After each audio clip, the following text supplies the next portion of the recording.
오늘 2부 예배에 나온 여러분을 진심으로 환영합니다. 잘 오셨습니다. 한번 옆에 분과 인사합시다. 잘 오셨습니다.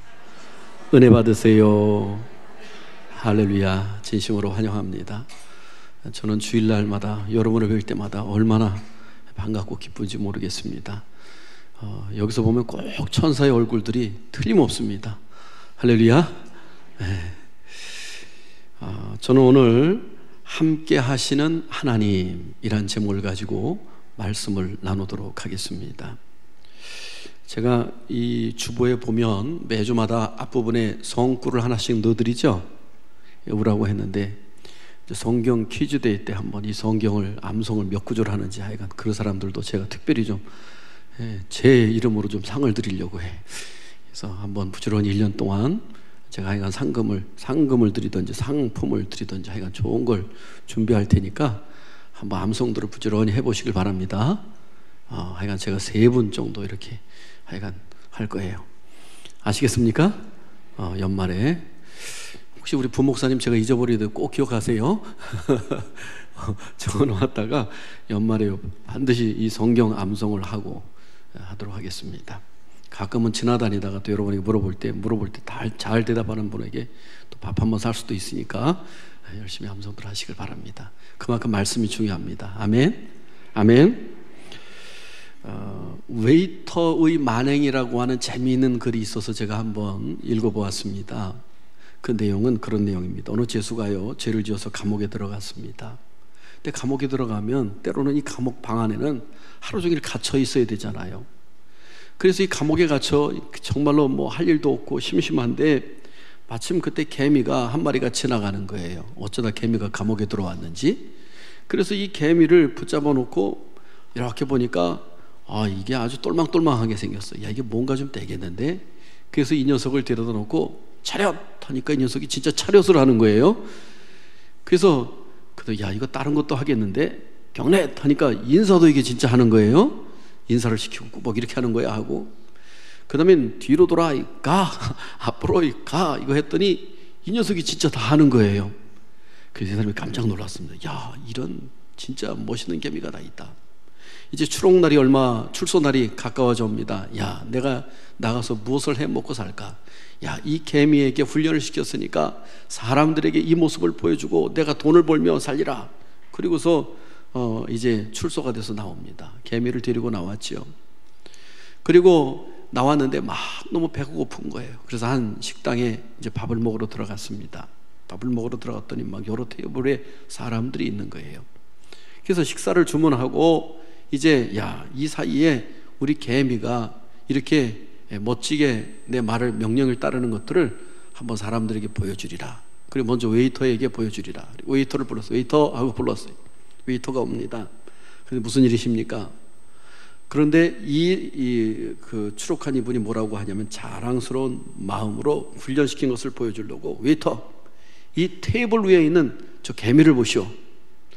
그랬더니 웨이터가 얼굴이 갑자기 빨개지더니 머리를 굽혀 꾹 인사를 죄송합니다 그러더니 그냥 냉큼 개미를 잡아가지고 손가락에 비벼가지고 죽여가지고 쓰레기통에 버린 거예요. 세상에나. 여러분 같으면 어떻게 하겠어요? 여러분, 사실 이 이야기는 그냥 사람들의 책에 기록된 재미있는 그런 이야기입니다. 그런데 가만히 보면 제가 이 이야기를 보다가 우리 인생에도 이러한 일들이 많구나 하는 생각을 해보았습니다. 우리가 열심히 살아옵니다. 개미를 훈련시키듯이 부지런히 일도 합니다. 내가 최선을 다해서 물질도 봅니다. 공부도 합니다. 수고하고 땀 흘립니다. 그런데 어느 순간 개미가 손바닥에 비벼져 사라지듯이 내가 무기력해지고 내가 도무지 내 스스로 일어날 수 없는 상황들이 우리 앞에 펼쳐진다라고 하는 사실이에요. 어떤 분은요, 어느 날 직장을 출근하는데 보니까 다리에 힘이 풀렸어. 힘이 풀려 가다가 주저앉았네요. 병원에 가서 진단을 보내보니까 루게릭이라고 하는 이런 그 한쪽이 마비가 오고 또 뇌 이상이 오는 그런 병들이 오기 시작한 거예요. 이 사람이 나중에는 걷지를 못하는 거예요, 전혀.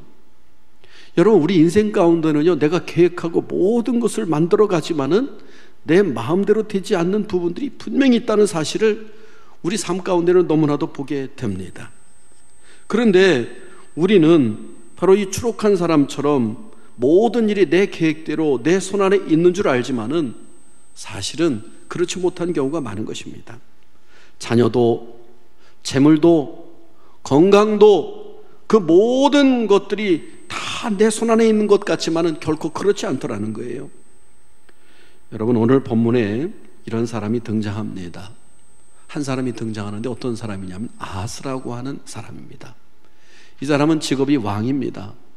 직업이 뭐라고요? 왕이, 아버지로부터 물려받은 왕이요. 이 사람은 유다 나라 왕국의 제12대 왕입니다. 그리고 16년간을 나라를 다스립니다. 그때가 주전 735년경이었습니다. 그런데 이때는요, 이 왕이 되어서 나라가 좀 편안하고 잘 되면 좋겠는데 자기 생각과 의도대로, 아마 아버지에게 왕위를 물려받았을 때는 내가 이 나라를 잘 다스려서 성군으로서 모든 사람들에게 우러러받는 그런 존재가 되어야 되겠다 생각을 했을 거예요. 그런데 웬걸요, 국제 정세가 심각지를 않습니다. 저 북방에 있는 아수르라고 하는 나라가 자금했었는데 이 나라가 강대한 나라로 점점 합쳐더니 이제는 그 당시 아주 최고의 패권 국가, 강력한 국가로 성장한 거예요. 여러분, 그거 아세요? 나라도요, 작은 나라일 때는 자기 나라 안에서 지지고 볶지만은요, 이게 점점 힘이 세지면은 그때부터는 다른 나라에게 어떻게 해요? 영향력을 뻗치고 힘을 뻗쳐 나가는 겁니다. 지금도 세계적으로 보면 두 개 강대국이 지금 막 부딪히잖아요. 강대국이 어떤 나라예요? 미국이라고 하는 나라하고 중국이라고 하는 나라가 막 부딪혀요.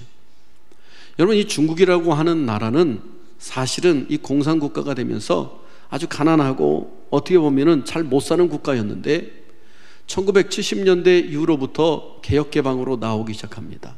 그러면서 이 나라가 잘 살기 시작하는데 지금은 아마 미국의 70-80% 정도까지 그렇게 국가의 부가 쌓여진 국가가 되었습니다.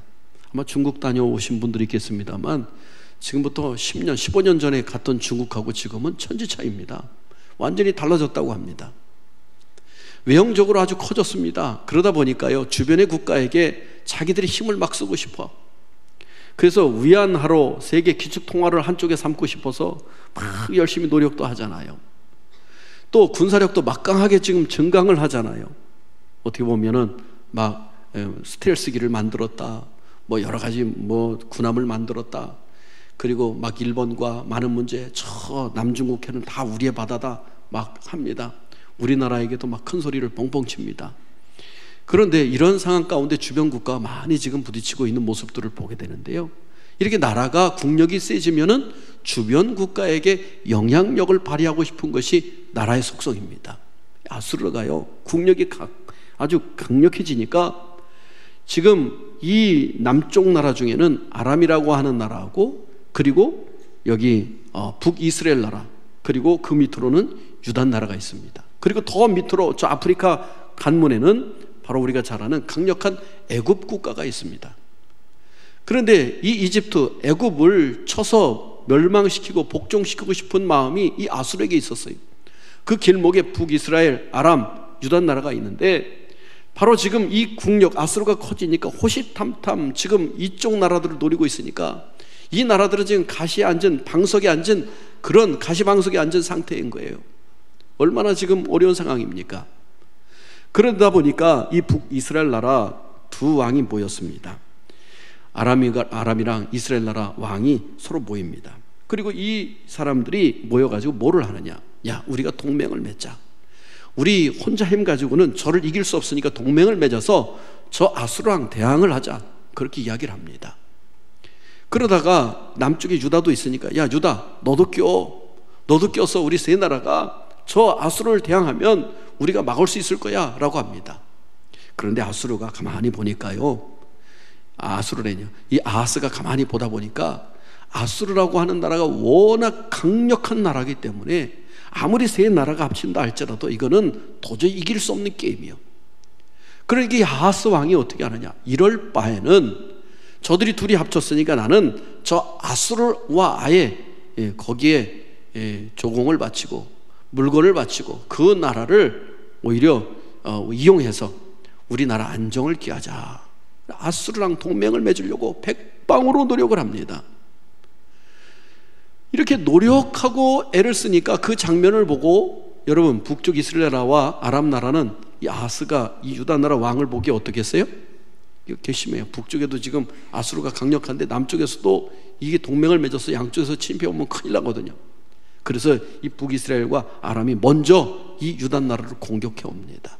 그러니까 전쟁통의 나라가 난리가 아니죠. 그때에 이 이사야 선지자가 바로 아하스 왕을 찾아오는 장면이 오늘 본문에 나오는 말씀입니다. 그래서 이 아하스를 찾아와서 이사야가 여러 말을 하는 거예요. 그래서 이렇게 얘기합니다. 이사야 선지자를 통해서 사실 이사야 선지자가 찾아옵니다만 이사야 선지자는 자기가 찾아오는 것이 아니라 하나님께서 보내신 거예요. 하나님께서 보내셔서 하나님의 말씀을 전할 수 있도록 한 사람이 선지자인 거예요. 이렇게 얘기합니다.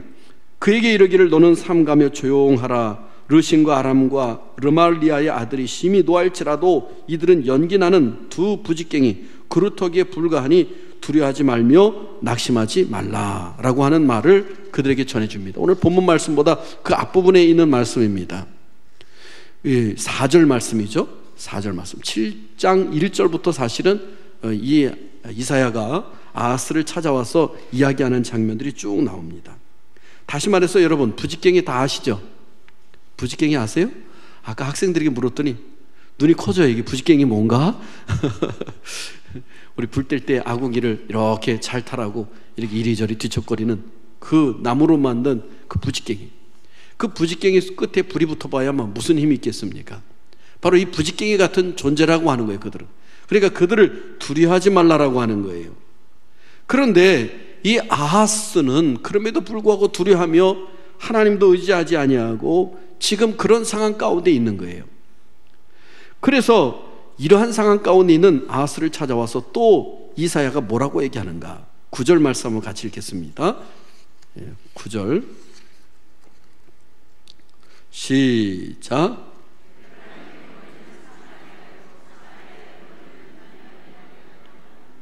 만일 너희가 굳게 믿지 아니하면 너희는 굳게 서지 못하리라 하시니라. 아멘. 여기 보면 하나님을 굳게 믿지 못하면 굳게 서지 못한다라고 하는 말씀을 주고 있어요. 여기 이 서지 못한다, 믿지 못한다라고 하는 말은요, 히브리 말로 보니까 거의 비슷한 말로 되어 있어요. 그래서 이것이 이스라엘 사람들에게는 아주 강력하게 더 재미있는 또 강력한 말씀으로 메시지가 증거되는데요, 믿지 못하면이라고 하는 말은 테아미 이누라고 하는 말이고, 서지 못한다라고 하는 얘기는 테아메누라고 하는 말을 썼어요. 이 두 단어의 뿌리는 아만이라고 하는 동사로부터 왔는데요, 이 아만 하면 여러분 뭐가 생각나요? 아만, 아멘, 아멘. 뭐가 생각나요? 아멘 생각난다고 하셔야죠. 이런 때는 뭐가 생각나요? 아멘. 아멘이라고 하는 뜻은 무슨 뜻이에요? 그렇게 되기를 원합니다, 그렇게 될 줄로 믿습니다 라고 하는 뜻이잖아요. 그죠? 그래서 우리가 기도가 끝나고 나서 뭐예요? 아멘. 아멘을 크게 하면 그대로 되는 줄로 믿습니다. 그런데 이것을 믿으면 아멘 하면 굳게 서리라, 아멘을 경험하게 될 것이다 라고 오늘 이사야 선지자가 굳게 하나님을 믿으라 라고 전해주고 있는 거예요. 너희가 아멘 하면 아멘을 경험할 것이다 라고 하는 말이에요. 왜 이사야가 이런 말을 할까? 한마디로 말해서 아하스가 아멘 하지 못하기 때문에 그래요. 여러분, 아멘 하는 성도가 됩시다. 지금 아하스는 하나님 대신에 누구를 의지하고 있다고요? 아수르를 의지하고 있는 거예요. 어떤 수단과 방법을 써서라도 이 아수르의 마음을 사겠다, 내가 아수르의 마음을 사서 이 북이스라엘과 아람 나라의 전쟁에서 승리하리라, 그렇게 생각하고 있습니다. 보호를 받으려고 합니다. 여러분, 아하스를 보세요. 아하스는 하나님을 모르는 사람이 아닙니다. 다윗 왕가요, 그 뿌리로 내려온 사람인데 어찌 하나님을 모를 수가 있겠습니까? 하나님의 말씀도 압니다. 그런데 그는 말씀에 아멘하는 신앙이 없고 믿음이 없었다라고 하는 사실이에요. 오늘 저와 여러분이 이 말씀에 우리가 우리 자신을 잘 살펴보아야 될 줄로 믿습니다. 우리는 예배도 참여합니다. 우리는 하나님 앞에 기도도 합니다. 우리는 말씀도 듣습니다. 그런데 정작 아멘 하는 믿음이 없이 세상을 더 의지하고 그리고 다른 것들을 더 의지하는 경우들이 무지기수라는 거예요. 여러분, 이 아하스는 바로 하나님보다도 바로 아수를 더 크게 보고 하나님은 작게 보는 모습을 보게 되었다라고 하는 사실인 것이죠. 그때 하나님은 이사야를 보내서 야, 내가 하나님이야. 나를 의지해. 나를 믿어봐. 내가 너를 도와줄게 라고 이야기합니다. 여러분, 그 하나님은 우주를 창조하신 하나님이십니다. 아브라함과 이삭과 야곱을 인도해 주셨던 하나님이십니다. 내 앞에 아람과 북이스라엘은 부직갱이에 불에 불과해 라고 이사야 선지자를 통해서 아하스에게 지금 강조하고 있는 모습을 보게 됩니다. 그런데도요, 아하스는 끝까지 저도 하나님은 전능한 하나님이신 줄 압니다. 그런데 이번 전쟁에서만은 하나님도 어쩔 수 없습니다. 저들의 수많은 군대를 보십시오. 저는 아수르를 차라리 의지하려 합니다. 눈에 보이지 않는 하나님보다 눈에 보이는 아수르가 더 난 의지하겠다는 거예요. 사랑하는 성도 여러분, 오늘 우리의 삶은 어떻습니까? 눈에 보이는 것이 더 의지할 때가 더 많지 않았습니까? 우상이라는 얘기 여러분 들어보셨죠? 보통 우리가 우상 그러면 사람이 손으로 만들어 놓은 사람 형상 닮은 것이 우상이다 생각하기 쉬워요. 근데 여러분, 우상이라고 하는 것은 사실은 더 중요한 것은 내 마음을 빼앗아간 것, 내 마음이 가 있는 것, 그것이 우상이라고 성경이 말씀해 주고 있는 거예요. 다시 말해서 하나님보다 더 사랑하고 의지하는 것이 우상인 거예요. 사랑하는 성도 여러분, 오늘날 현실 가운데, 삶 가운데 힘들고 어려운 일들이 많잖아요. 바로 지금 북이스라엘과 아람 군대가 쳐들어오는 것처럼 수많은 역경과 환란이 우리 앞에 있잖아요. 그럴 때 여러분은 어떻게 합니까? 사람을 더 의지하고 물질을 더 의지하고 세상을 더 의지하고 내가 하나님은 믿는다고 하지만은 하나님을 완벽하게 믿지 못하는 그런 상황에 있지는 않습니까?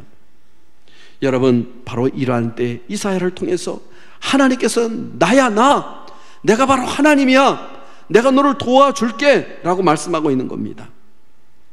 여러분, 하나님 믿는다고 하지만 하나님의 말씀 잘 믿지 않는 것이 우리가 아닙니까? 여러분, 기도하라고 할 때 왜 기도하지 못합니까? 하나님을 신뢰하지 못하기 때문에 그렇지는 않습니까? 주변 환경을 봅니다. 당장 보이는 문제가 더 크게 보입니다. 혹 여러분, 문제보다 하나님이 더 크게 보이지는 않는지요? 하나님보다 문제가 더 크게 보인다면은 오늘 이 말씀을 통하여 우리가 깨달아야 될 줄로 믿습니다. 그런데도 이 아하스는 끝까지 이사야 말을 듣지 않습니다. 이사야가 또 한 가지 제안을 합니다. 10절 11절 말씀 같이 읽습니다. 시작.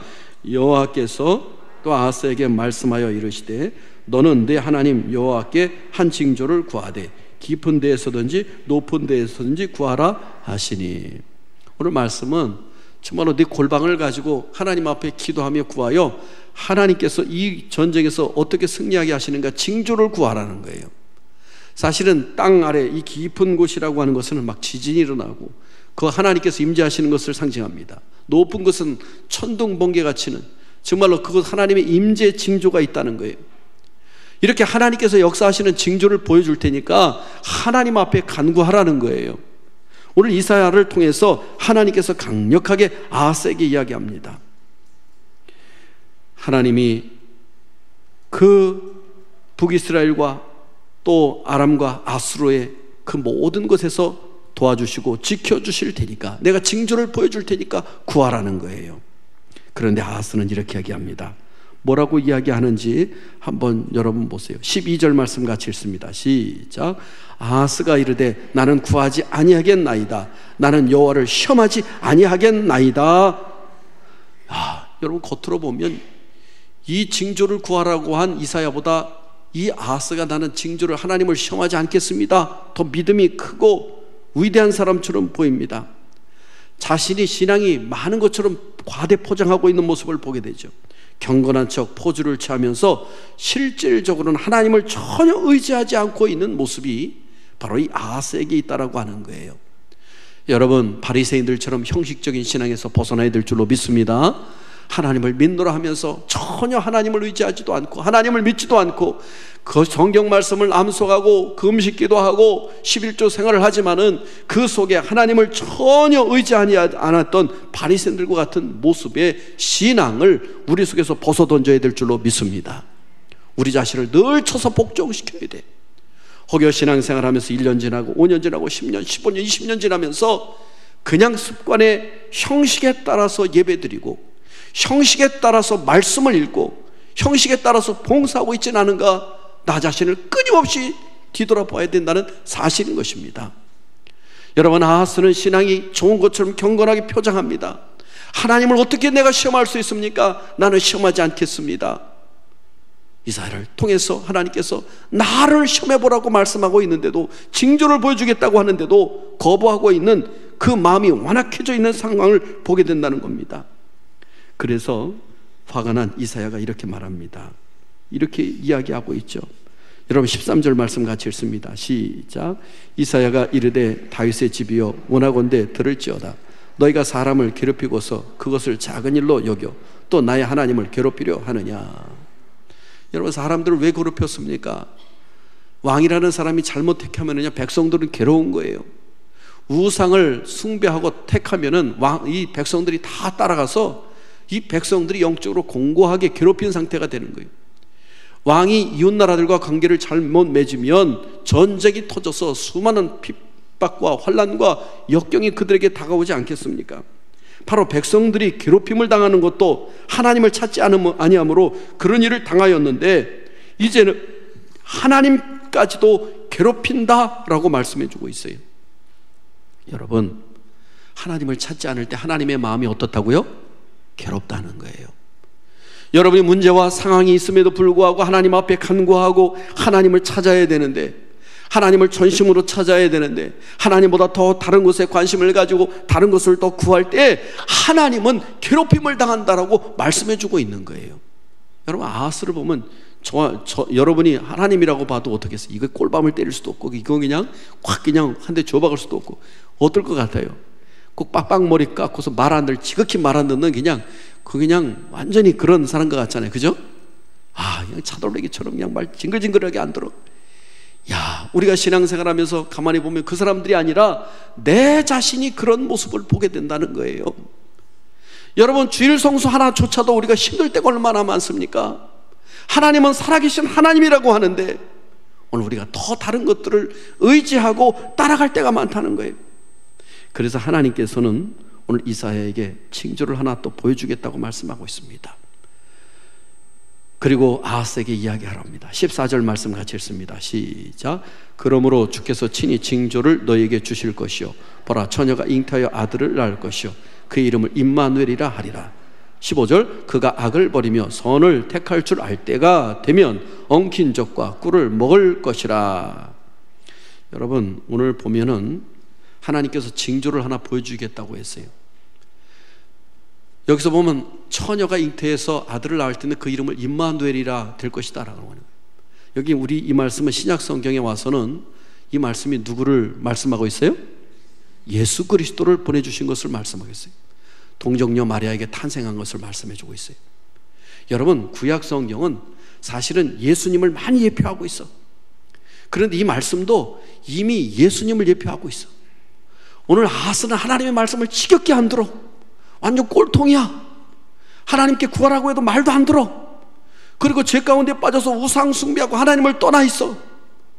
그런 사람이지만은 하나님께서는 이 백성을 구해주고 이 왕을 그래도 사랑해서 그 처녀로부터 아들을 잉태돼서 그 아들 임마누엘이라고 하는 사람이 태어나게 될 거라는 거예요. 여러분, 한 700년 후에 예수님이 실제로도 태어났습니다만 이 사건은요, 그 당시에 실제로 있겠다라고 하는 거예요. 여기 보면 사실은 이 말씀에 보면 어떤 것이 있냐면은 여기 정관사 더가 붙어요. 더. 영어로 보면 더가 붙는데요, 이 말씀 가운데 뭐가 있냐면은 바로 하나님께서 이 처녀에게 결혼을 해서 아기를 낳게 되는데 그 아기의 이름이 임마누엘이 될 것이다. 그런데 이 아기가 임마누엘이 될 때에 더라고 하는 말을 제가 썼는데 아까 그 히브리 말은 알마라고 하는 정관사가 붙는데 이것은 그 처녀라고 하는 뜻이 있어요. 그러니까 이 아하스 왕이 아는 왕가의 처녀라고 하는 그 처녀라고 하는 얘기예요. 지목해서 그 처녀가 결혼해서 아기를 낳는다는 지금 전쟁통입니다. 나라가 지금 쑥대밭이 될 상황이에요. 그런데 그 처녀가 결혼해서 아기를 낳고 임마누엘이라는 아들을 할 때 하나님이 임재하신다라고 하는 그런 이름을 가지고 태어날 때 그 아이가 여기 보면 그 엉킨젖이라고 하죠. 엉킨젖은 뭐예요? 치즈입니다. 치즈. 그리고 꿀을 먹는다. 이것은 아이가 이제 좀 자라서 젖을 떼고 뭐를 먹는 거예요? 이제 이유식을 하고 이런 것들을 먹을 때를 이야기합니다. 그러니까 2살, 3살, 4살 지금 전쟁이 벌어지는 그런 상황에도 이 아이가 태어나고 그리고 이렇게 먹도록 하나님께서 이 나라를 지켜주시겠다라고 하는 내용이 이 말씀 가운데 있다는 거예요. 이렇게 징조를 보여주겠다는 거예요. 내가 너희를 보호해주겠다라고 말씀하고 있는 거예요. 그리고 16절에 보세요. 대저 이 아이가 악을 버리며 선을 택할 줄 알기 전에 내가 미워하는 두 왕의 땅이 황폐하게 되리라. 이 북이스라엘 나라가 아람 나라가 황폐하게 되리라. 이 지금 2, 3, 4년 지나면은 그런 일이 벌어지겠다는 거예요. 실제로 북이스라엘과 아람은요 아수르 나라에 의해서 완전히 멸망당하는 사건이 그 당시에 있었다라고 하는 사실인 것이죠. 여러분, 하나님은 한 아기의 탄생을 통해서 이스라엘과 함께 하심을 보여주고 있습니다. 임마누엘이라는 그것이 증거가 된다는 거예요. 여러분, 임마누엘의 본뜻은 장막을 치다라고 하는 뜻이 포함되어 있어요. 하나님이 우리와 함께 계시다. 그들은 유목민으로서 게리라고 하는 이런 몽골족처럼 텐트죠, 말하자면 그런 걸 치고 사는데요. 그들은 한 가족이 그곳에 다 살아요. 엄마도 살고 아빠도 한 방에서 다 쓰는 거예요. 둥그런 원액에서 오빠도 동생도 다 한 집안 식구가 그 안에서 사는 거예요. 그러니까 서로 얼굴과 얼굴을 맞대면서 살아가는 장면이 바로 이렇게 얼굴과 얼굴을 맞대며 살아가는 것처럼 하나님께서 바로 임마누엘이라고 하는 것은 우리 안에 오셔서 너희들과 함께 그렇게 함께 해주시겠다라고 하는 뜻이에요. 바로 이 징표는 하나님이 너희와 함께 하셔서 보호해 주시겠다. 여러분, 오늘날 수많은 죄로 말미암아 사망에 빠져 있는 사람들이 무지기수입니다. 하나님을 떠났습니다. 죄 가운데 빠졌습니다. 그리고 하나님을 알지 못합니다. 하나님께서 도와주시겠다고 해도 하나님 믿지 않습니다. 근데 하나님께서는 이 어두운 세상에 빛으로 예수 그리스도를 보내주셨습니다. 그분이 임마누엘이잖아요. 그래서 누구든지 저를 믿는 자마다 멸망치 않고 영생을 얻는 축복을 허락해 주셨잖아요. 구원의 역사를 주셨잖아요. 바로 이 구약 성경에 바로 하나님께서 너희를 구원해 주신다라고 하는 그 징표로, 증거로 임마누엘 처녀가 아이를 낳는다라고 말씀해 주고 있는 거예요. 사랑하는 성도 여러분, 하나님이 우리와 함께 하십니다. 할렐루야. 누구를 통하여? 예수 그리스도를 통하여. 오늘 우리는 각기 제갈 길로 갔거늘 여호와께서는 우리 무리의 죄악을 그에게 담당시키시고 오늘날 참다운 구원의 역사를 우리에게 보여주지 않습니까? 이 임마누엘 예수 그리스도로 온전히 동행하는 저와 여러분이 되어야 될 줄로 믿습니다. 할렐루야. 이렇게 사랑이 많으신 하나님이십니다. 우리와 함께 하시는 하나님이십니다. 우리를 붙드시는 하나님이십니다. 어렸을 때 부른 동요 가운데 우리나라 사람들이 가장 좋아하는 동요가 뭔가 조사를 해보니까 어떤 것 같아요? 고향의 봄. 고향의 봄 아세요? 아기 진달래 나오는 그 고향의 봄. 두 번째로 뭘 좋아하는가 보니까 이 사람들이 그렇게 얘기해요. 꽃밭에서라고 하는 동요를 얘기했어요. 이 꽃밭에서 이게 이렇게만 얘기하면 잘 모를 수도 있는데 여러분 한번 들어보면 알 거예요. 아빠하고 나하고 만든 꽃밭에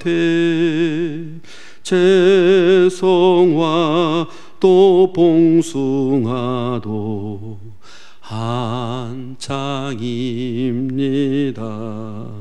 2절에 아빠가 메어놓은 새끼줄 따라 나팔꽃도 어울리게 피었습니다. 참 저는 이것 부르면서 우리 아빠하고는 좀 다른데, 우리 아버지하고는 다른데, 우리 아버지는 술도 잘 먹고 와서 막 힘들게 하는 적도 많은데, 아유 우리 아빠가 좀 저랬으면 좋겠다, 그런 생각을 많이 했는데요. 여러분, 사실은 여기서 주인공은 뭐냐? 꽃이 아니에요. 꽃밭이 아니에요. 이 아이가 아빠랑 함께 있는 것이 이게 중요하다는 거예요. 여러분, 오늘 이 아빠가 사라지는 이 시대에 아빠라고 하는 이런 것이 들리면 참 마음이 따뜻해지는데요. 저는 이 아빠하고 나하고 어린 나이에 아빠하고 함께 행복한 것을 노래하고 있죠. 여러분, 아빠하고 함께 있을 때 이것이 의미가 있다는 겁니다. 오늘 저와 여러분 삶 가운데 많은 좋은 것들이, 꽃도 피고 이것도 있고 저것도 있을 수 있어요. 그런데 중요한 것은 하나님과 함께 할 때, 우리 주님과 함께 할 때 우리는 진정한 기쁨과 감사가 있는 줄로 믿습니다. 진정한 행복이 있는 줄로 믿습니다. 진정한 하나님의 인도하심과 도우심과 보호하심이 있는 줄로 믿습니다. 누가 행복한 사람일까요? 얼마나 많이 소유했느냐, 그리고 얼마나 건강한가, 얼마나 많은 것을 가졌느냐가 아닙니다. 바로 가장 중요한 것은 임마누엘의 은혜가 우리에게 있을 때 진정한 행복한 사람들인 줄로 믿습니다. 다윗의 고백처럼 여호와는 나의 목자시니 내게 부족함이 없으리로다. 이 고백이 저와 여러분의 고백이 될 수 있기를 주님의 이름으로 축복합니다. 우리와 함께 하시는 하나님, 나를 도우시는 하나님, 나를 구속해 주시는 하나님, 나를 인도하시는 그 하나님을 믿으시기를 주님의 이름으로 축복합니다. 기도합니다. 아버지 하나님, 우리 인생 가운데 많은 우여곡절과 힘든 일들이 있습니다.